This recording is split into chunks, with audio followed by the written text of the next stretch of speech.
The Indiana Fever got back into the win column Sunday afternoon, rallying for an overtime win over the Atlanta Dream, 104-104-100.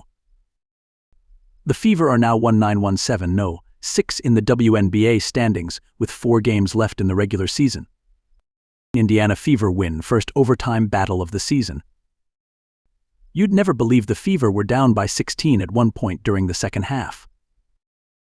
After fighting back to tie the score in the fourth quarter, Indiana successfully defended Atlanta's final shot in regulation by Aliyah Boston, forcing the first overtime of the season for the Fever. After trading baskets for most of overtime, Indiana finally took a lead with 1.5 minutes left on an Aliyah Boston hook shot.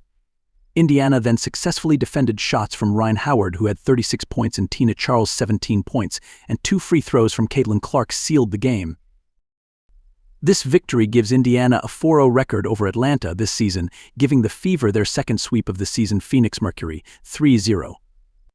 Turnovers set the tone in first half. Indiana couldn't really get into a rhythm in the first half, and that could have come from their struggle to take care of the ball. Indiana turned the ball over 12 times in the first half, 5 in the first quarter and 7 in the second.